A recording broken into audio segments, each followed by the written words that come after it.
I suffered as a child. Yes, I had red hair, but was that any reason for the cruel playground taunt? Ginger, ginger nut, Goldilocks, carrot top, fire crotch. A delicious combination, at once an insulting term for someone with red hair, and a delightful euphemism for venereal disease. My mother was a cruel woman. In the winter, she used to dress me in brightly coloured, handmade cable knit sweaters. Every summer, a beach holiday. Cruel. There are people who say that those with red hair are promiscuous and bad-tempered. Fuck 'em, I say. I've been the victim of stereotypes. For example, there's a stereotype that a man in his mid-40s who clears out his bank account to buy a shiny red sports car is about to run off with a bar floozy. In my case, it was a Holden club sport. And the floozy called herself a bar manager. The essential details are the same. And so at an advanced age, I suddenly found myself single.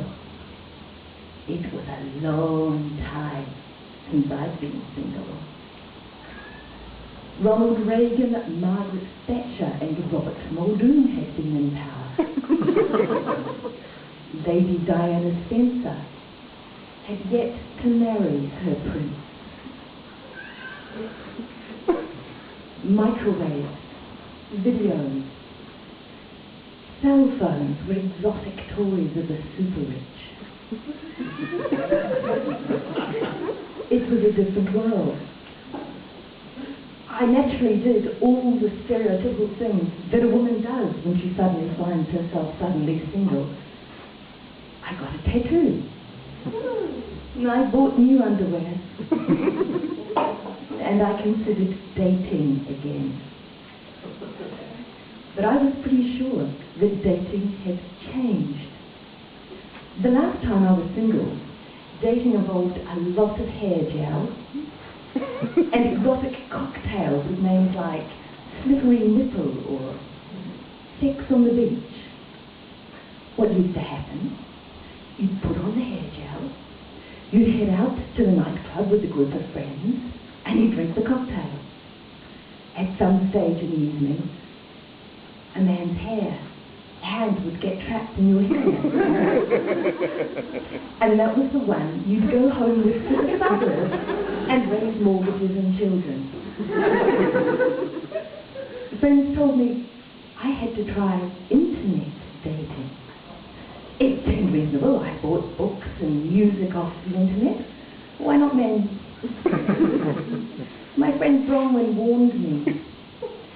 She said, there are 3 kinds of men that you'll meet off the internet. There'll be men who work in IT, substantial men who live with cats. There'll be recently released criminals, and there'll be married men. First date. Wayne. Big guy. He worked in IT. He lived with 2 cats.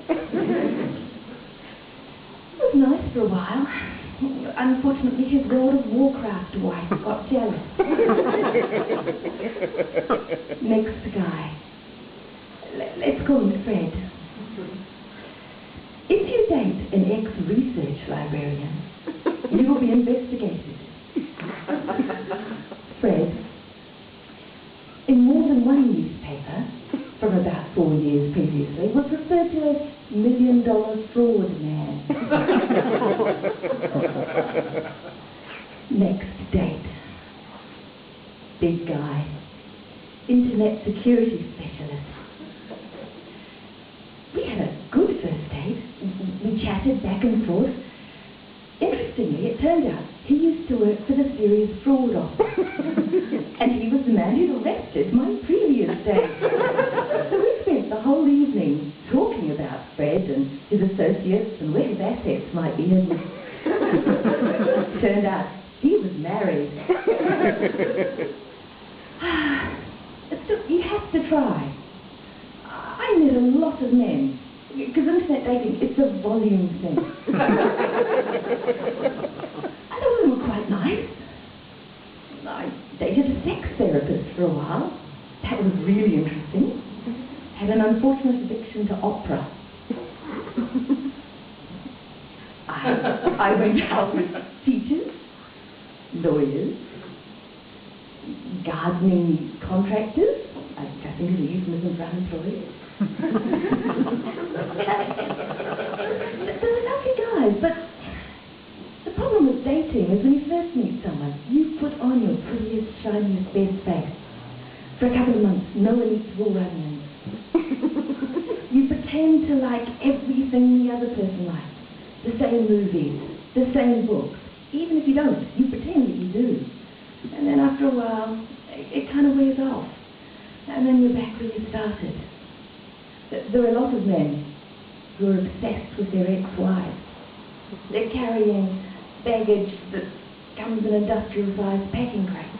I have my own problems. I'm not just going out with you so that you can tell me about your problems. It's the other way around, honey. Sad. So I needed to find a way that I could work my way through these men a little bit quickly, get past the pretty, show their true characters. Well, I found a way.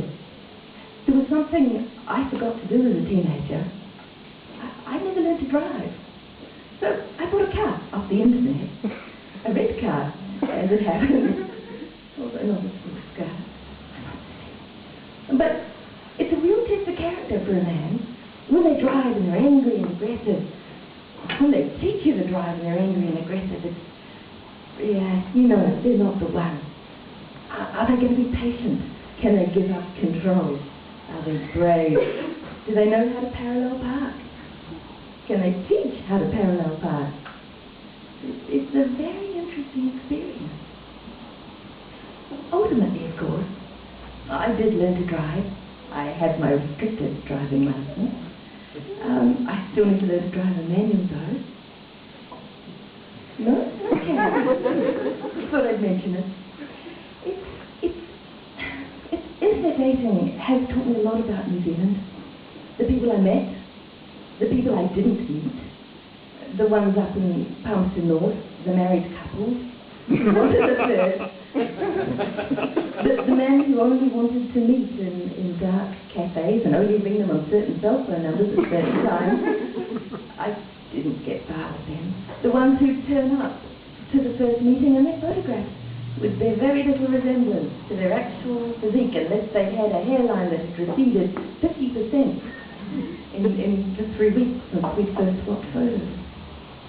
It was lovely though. I suffered as a child, but I'm having lots of fun as a grown-up.